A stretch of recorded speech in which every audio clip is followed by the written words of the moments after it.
아직도 가슴이 뛰는 걸 보면 저도 아직은 여자인가 봐요. 60이 넘은 나이에 다시 사랑에 빠질 줄이야. 누가 상상이나 했을까요? 하지만 인생은 참 묘한 것 같아요.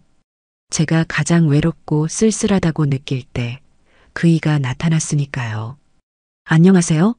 바람에 실린 사연입니다.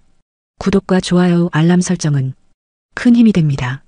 텅 빈 아파트에서 혼자 보내는 저녁이 너무 길게 느껴져서 시작한 일이었죠.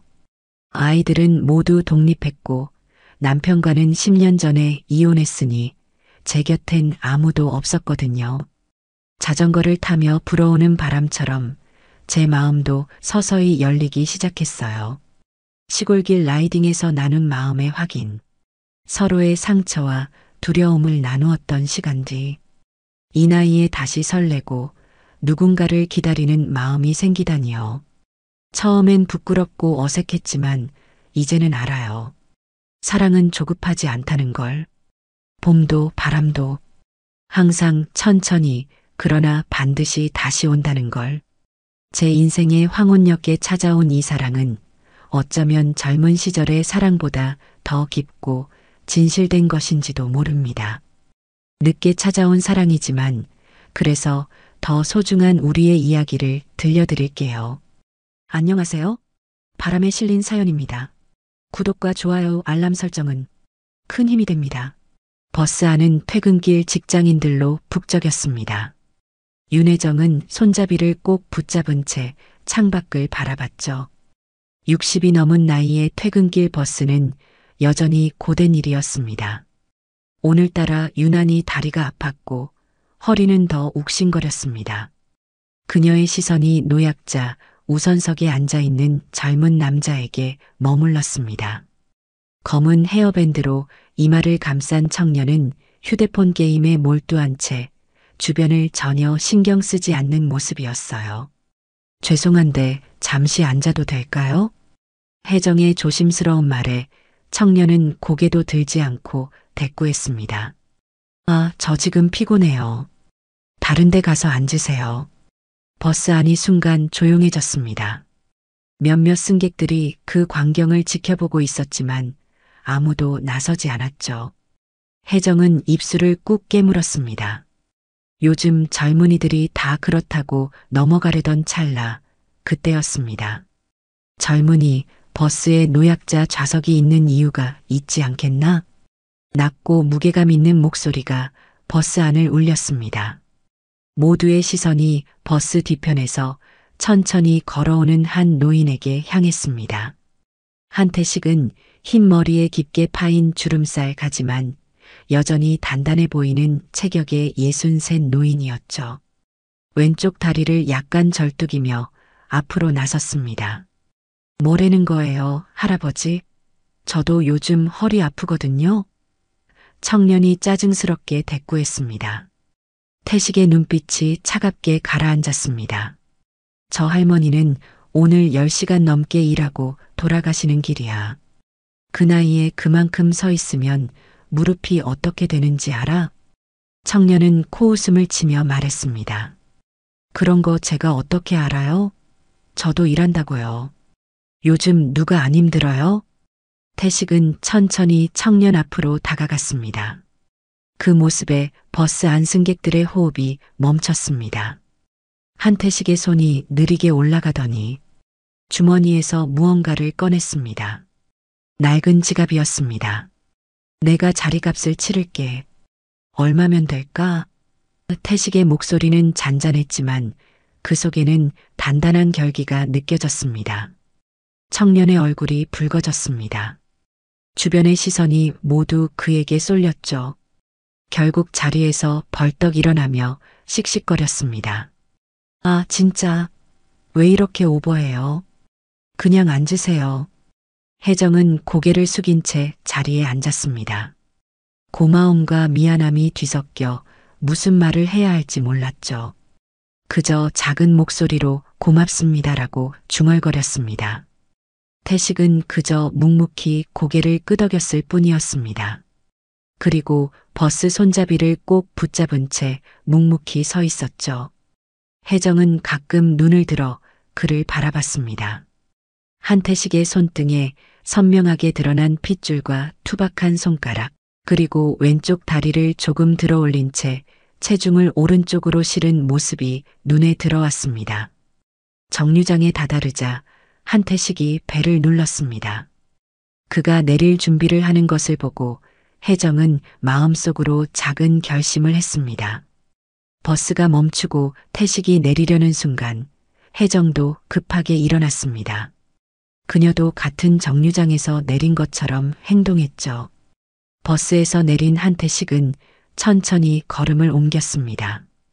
혜정은 몇 걸음 뒤에서 망설이다 용기를 내어 그를 불렀습니다. 선생님, 잠시만요. 한태식이 돌아섰습니다. 흰 눈썹 아래 담긴 그의 눈빛은 예상보다 훨씬 따뜻했습니다. 아까는 정말 감사했어요. 제가 차라도 한 잔 대접하고 싶은데. 태식의 입가에 잔잔한 미소가 번졌습니다. 별거 아닙니다. 그냥 지나가는 길이었을 뿐이죠. 그의 목소리는 깊고 차분했습니다. 하지만 혜정의 귀에는 그 목소리가 오랜만에 듣는 위로처럼 느껴졌어요. 근처 작은 찻집에 앉은 혜정과 태식, 창가에 앉은 두 사람 사이로 오후의 햇살이 비스듬히 내리쬐고 있었습니다. 혜정은 미묘한 긴장감에 손가락으로 찻잔 테두리를 쓸어내렸습니다. 생각보다 편안한 분위기였지만 낯선 남자와 차를 마시는 것은 몇십 년 만의 일이었죠. 다리는 언제부터 그러셨어요? 혜정이 조심스럽게 물었습니다. 한태식은 잠시 창밖을 바라보다 대답했습니다. 40년 전 일입니다. 오래된 상처라 이제는 익숙해졌지만 비 오는 날이면 아직도 욱신거리죠. 군대에서 다치신 건가요? 태식의 눈빛이 잠시 흔들렸습니다. 비슷한 일이었습니다. 젊을 때는 모진 일도 많았으니까요. 혜정은 더 이상 묻지 않았습니다. 모든 나이 든 사람들에게는 말하고 싶지 않은 과거가 있다는 것을 알고 있었으니까요. 그녀도 자신만의 상처와 비밀을 안고 살아왔으니까요. 그런데 오늘은 어디 가시는 길이었어요? 혜정이 화제를 바꿨습니다. 자전거 동호회 가는 길이었습니다. 매주 화요일마다 모이거든요. 혜정의 눈이 커졌습니다. 자전거요? 다리가 괜찮으신가요? 태식은 부드럽게 웃으며 대답했습니다. 자전거는 오히려 괜찮습니다. 체중이 실리지 않으니까요. 의사도 권하더군요. 그렇군요.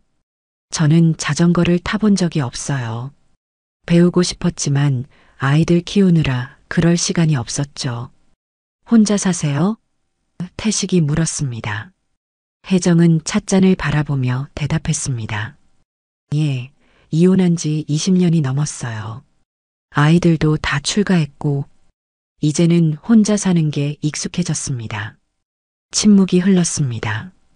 그 침묵이 어색하지 않았습니다.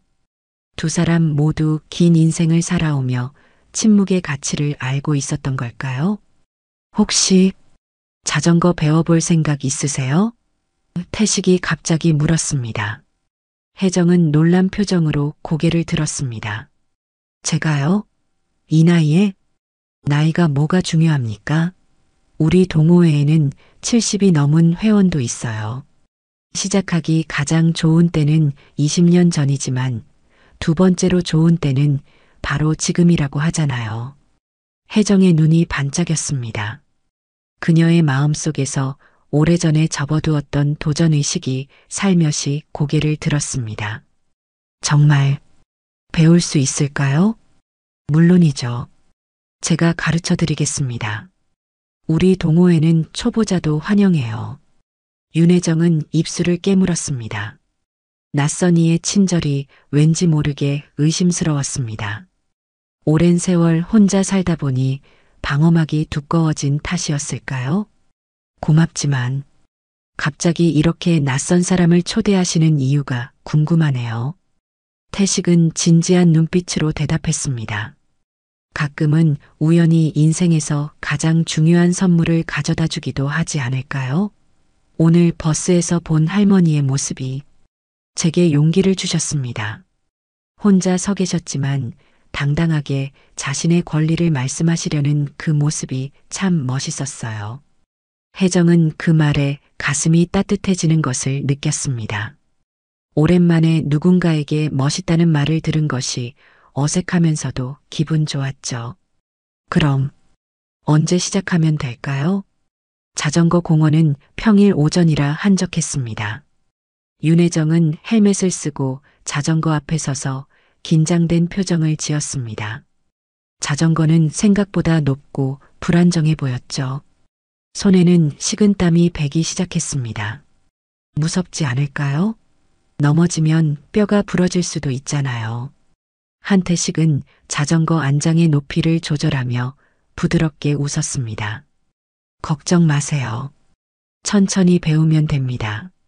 넘어지지 않게 제가 잡아드릴게요. 혜정은 망설이다가 조심스럽게 자전거에 올라탔습니다. 태식이 자전거 뒤를 잡아주자 그제야 안심이 됐죠. 하지만 페달을 밟기도 전에 벌써 심장이 빠르게 뛰기 시작했습니다. 60살이 넘어 처음 도전하는 자전거. 아이들에게 들키면 걱정할 텐데. 그런 생각이 들었지만 동시에 어린 시절부터 꼭 한번 배워보고 싶었던 자전거였습니다. 자, 이제 천천히 페달을 밟아보세요. 제가 뒤에서 잡고 있을 테니 넘어지지 않아요.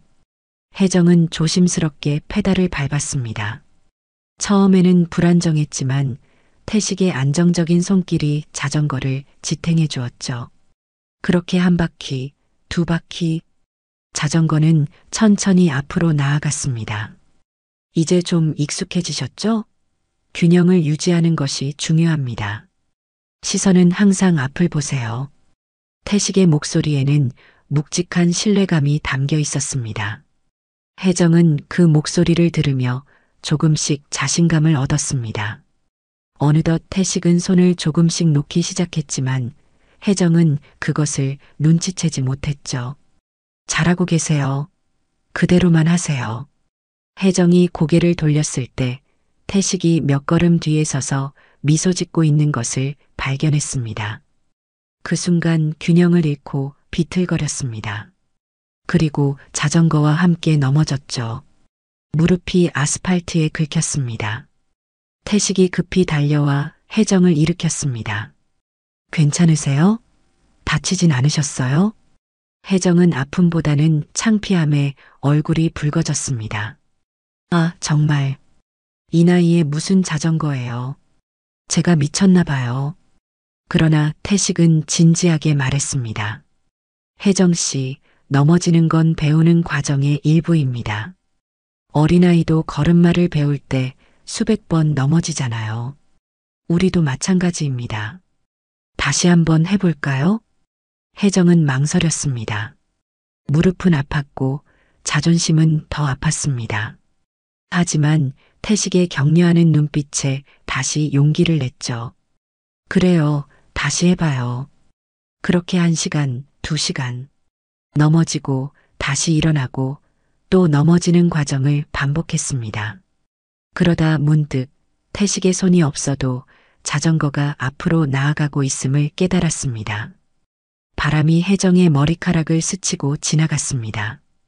그 순간 60세의 윤혜정이 아닌 10살의 소녀로 돌아간 듯한 기분이 들었습니다. 해냈어요. 제가 해냈어요. 혜정의 웃음소리가 공원에 울려 퍼졌습니다. 태식은 그 모습을 보며 따라 웃었습니다. 역시 될 거라고 생각했어요. 혜정 씨는 의지가 강하시니까요.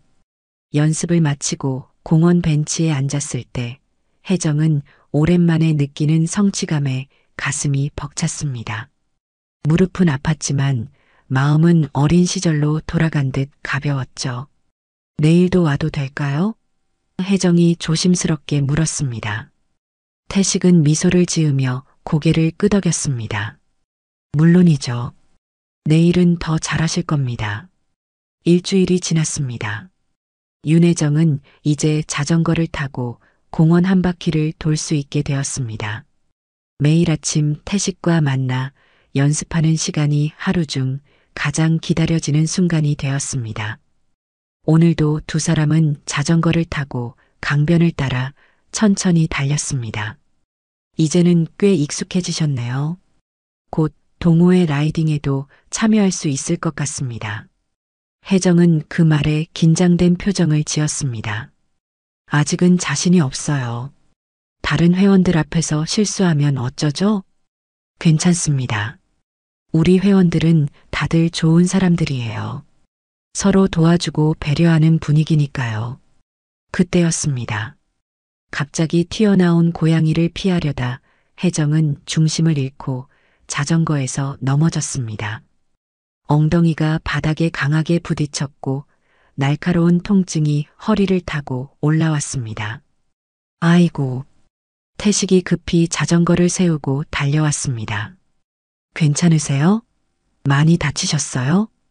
혜정은 일어서려 했지만 허리의 통증 때문에 움직이기 힘들었습니다. 눈물이 그녀의 눈가에 맺혔습니다. 아픔도 아팠지만 태식 앞에서 이렇게 약한 모습을 보이는 것이 더 창피했죠. 조금만 앉아 계세요. 제가 구급약을 가지고 다니니까요. 태식은 가방에서 작은 구급상자를 꺼냈습니다. 소독약과 밴드를 꺼내 혜정의 긁힌 손을 살펴봤습니다. 손목이 많이 다치셨네요. 태식이 조심스럽게 소독약을 바르며 말했습니다.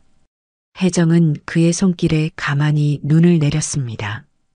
투박하지만 섬세한 손길이었습니다. 문득 왠지 모를 안정감이 느껴졌습니다.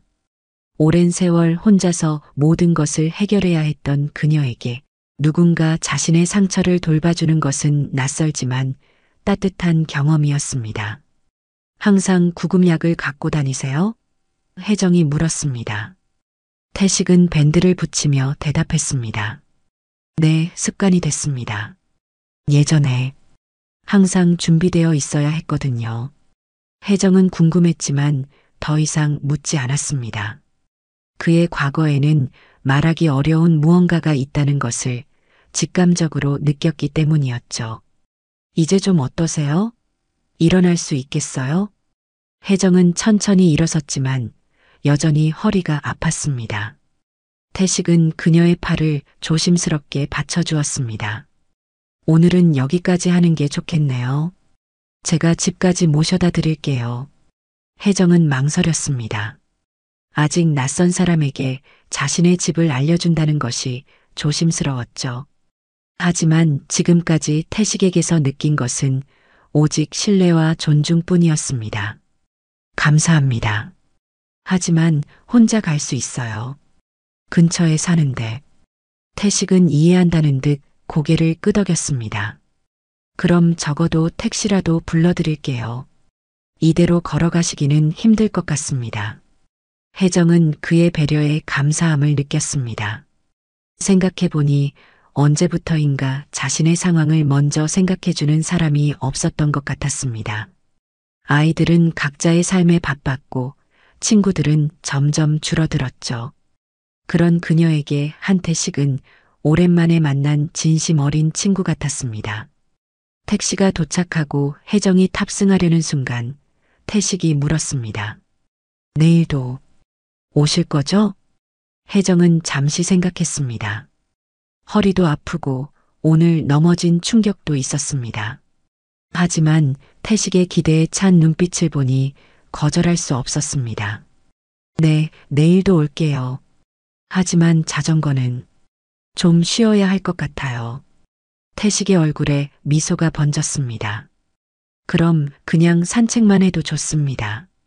공원 벤치에 앉아 이야기를 나눠도 좋고요. 다음 날 혜정은 약속대로 공원에 나갔습니다.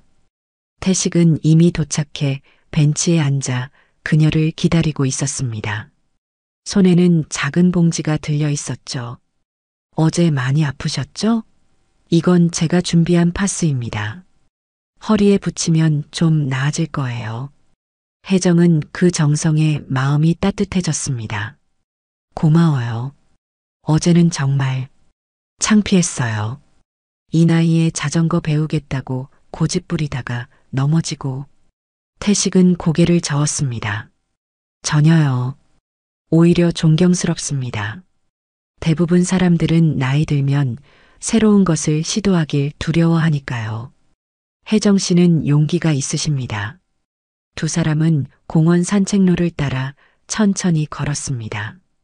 봄비가 내린 후라 공기는 청량했고 젖은 나뭇잎에서는 싱그러운 향기가 났습니다. 혜정은 오랜만에 느끼는 편안함에 마음이 열리기 시작했습니다. 태식 씨는 가족이 있으세요? 오랫동안 궁금했던 질문을 조심스럽게 꺼냈습니다. 태식의 걸음이 잠시 멈칫했습니다. 아내는 15년 전에 먼저 떠났습니다. 자식은 없어요. 그의 목소리에 담긴 무거움에 혜정은 더 이상 묻지 않았습니다. 대신 자신의 이야기를 나누기 시작했습니다. 저는 이혼한 지 20년이 넘었어요. 두 아이를 혼자 키웠죠. 이제는 다 출가해서 제 삶을 살고 있습니다. 가끔은 너무 외롭기도 해요. 바람이 두 사람 사이로 살며시 지나갔습니다. 나뭇잎들이 바스락거리며 속삭이는 소리가 들렸습니다. 외로움이란 참 이상한 감정이죠. 태식이 천천히 말을 이었습니다. 함께 있어도 외롭고 혼자 있어도 외롭습니다. 하지만 가끔은 같은 마음을 가진 사람과 함께하면 그 외로움이 오히려 위로가 되기도 하는 것 같아요. 혜정은 그 말에 가슴이 울렸습니다. 마치 오랫동안 닫혀있던 문이 살며시 열리는 것 같은 느낌이었습니다. 그녀는 자신도 모르게 솔직한 마음을 털어놓기 시작했습니다. 사실 저는 항상 강한 척했어요. 아이들 앞에서는 무너지면 안 된다고 생각했으니까요. 하지만 그들이 집을 떠나고 정말 혼자가 되니 그동안 얼마나 외로웠는지 깨달았습니다. 그때는 몰랐죠. 강한 척하는 것이 얼마나 고단한 일인지. 태식은 천천히 고개를 끄덕였습니다. 그의 눈빛에는 깊은 이해가 담겨 있었습니다. 저도 오랫동안 혼자였습니다. 말하지 못할 과거 때문에 관계를 맺는 것이 두려웠어요. 누군가에게 진심으로 다가가는 것이 위험하게 느껴졌죠. 두 사람은 말없이 걸었습니다. 그 침묵 속에서 묘한 교감이 오갔습니다. 같은 나이대, 같은 외로움, 같은 상처를 안고 살아온 두 영혼이었기에 가능한 공감이었을까요? 걷다가 태식이 문득 멈춰 섰습니다. 저기 보세요. 혜정이 시선을 돌린 곳에는 작은 언덕 위로 노을이 지고 있었습니다. 붉은 빛이 도시의 건물들 사이로 흘러들어오고 있었죠. 그 순간만큼은 도시의 소음도, 그들의 나이도, 과거의 아픔도 모두 잊힌 듯 했습니다. 아름답군요. 혜정이 중얼거렸습니다. 네, 정말 아름답습니다. 태식이 대답했지만 그의 시선은 노을이 아닌 혜정의 얼굴에 머물러 있었습니다. 서서히 혜정과 태식의 만남은 일상이 되어갔습니다. 자전거를 타거나 공원을 산책하거나 때로는 그냥 벤치에 앉아 이야기를 나누는 것만으로도 충분했습니다. 그렇게 봄이 지나고 여름이 왔습니다. 어느 토요일 태식은 혜정에게 동호회 정기 라이딩에 함께 가자고 제안했습니다. 처음에는 망설였지만 이제는 자전거도 어느 정도 탈 수 있게 되었고 태식이 곁에 있다면 괜찮을 것 같았습니다. 여러분, 오늘 새 회원을 소개합니다. 윤혜정 님이십니다. 동호회 회원들 앞에 선 혜정은 긴장된 미소를 지었습니다. 예상과 달리 회원들은 모두 반갑게 그녀를 맞아주었습니다. 특히 김유진이라는 50대 후반의 여성이 친절하게 다가왔습니다. 안녕하세요. 저도 작년에 시작했어요. 태식 씨가 가르쳐 주셨죠? 정말 좋은 선생님이시잖아요. 혜정은 미소 지으며 고개를 끄덕였습니다. 하지만 유진과 태식이 친근하게 대화를 나누는 모습을 보며 가슴 한구석이 묘하게 불편해졌습니다. 태식이 유진의 자전거 체인을 조정해주는 모습, 그리고 유진이 고마움에 환하게 웃는 모습이 자꾸 신경 쓰였죠. 라이딩이 시작되었습니다. 회원들은 각자의 페이스로 강변 자전거 도로를 달렸습니다. 혜정은 뒤처지지 않으려 애썼지만 숨이 차고 다리에 힘이 빠지기 시작했습니다. 그때 태식이 그녀 옆으로 자전거를 몰았습니다. 괜찮으세요? 너무 무리하지 마세요. 천천히 가도 됩니다. 혜정은 고개를 끄덕였지만 앞서가는 유진의 모습이 자꾸 눈에 밟혔습니다. 유진의 탄력 있는 몸매, 자신감 넘치는 자전거 주행, 그리고 태식을 향한 친근한 미소. 문득 자신의 주름진 손과 허리의 통증이 더욱 실감났습니다. 역시 남자는 젊은 여자를 좋아하는 건가. 혜정의 마음속에 씁쓸함이 번졌습니다. 오랜만에 누군가에게 마음을 열었다고 생각했는데 그것이 자신만의 착각이었을까요? 태식이 그저 나이든 여성에게 친절을 베푼 것뿐이라면 그 생각에 가슴이 아려왔습니다. 중간 휴식 시간 모두가 강가에 모여 간식을 나눠 먹고 있었습니다. 유진이 태식에게 물병을 건네는 것을 보며 혜정은 자리에서 일어났습니다. 갑자기 숨이 막히는 듯 했습니다. 좀 걸어볼게요. 혜정이 중얼거렸습니다. 태식은 걱정스러운 표정으로 물었습니다. 같이 가볼까요? 아니요, 혼자 있고 싶어요. 걱정 마세요. 혜정은 천천히 강가를 따라 걸었습니다. 물결이 반짝이는 강물을 보며 자신의 감정을 정리하려 했습니다. 왜 이렇게 마음이 혼란스러운 걸까요? 아직도 누군가를 질투한다는 것이 어색했습니다. 그녀는 오랫동안 자신의 감정을 억누르며 살아왔으니까요. 이제 와서 이런 감정을 느끼다니. 강바람이 혜정의 얼굴을 스쳐 지나갔습니다. 그녀는 깊은 한숨을 내쉬었습니다. 문득 자신의 조급함과 불안감이 보였습니다. 아직도 누군가에게 특별한 존재로 인정받고 싶어 하는 마음, 공주처럼 대접받고 싶어 하는 욕구. 그것이 과연 진짜 사랑일까요? 그때 누군가 그녀의 이름을 불렀습니다. 돌아보니 태식이 천천히 걸어오고 있었습니다. 혜정 씨, 정말 괜찮으신 거예요? 태식의 목소리에는 진심 어린 걱정이 담겨 있었습니다. 혜정은 강물을 바라본 채 대답했습니다. 태식 씨, 우리가 지금 뭘 하고 있는 걸까요? 태식은 잠시 말을 잇지 못했습니다. 그리고 천천히 그녀 옆에 자리 잡았습니다. 무슨 뜻이신지. 우리 관계요. 친구인가요? 아니면 다른 무언가인가요? 혜정의 목소리가 떨렸습니다. 유진 씨와 태식 씨를 보니 제가 오해하고 있던 것은 아닌지 생각이 들어서요. 태식의 눈이 놀라움으로 커졌습니다. 유진 씨요? 아, 그렇군요. 오해하신 것 같습니다.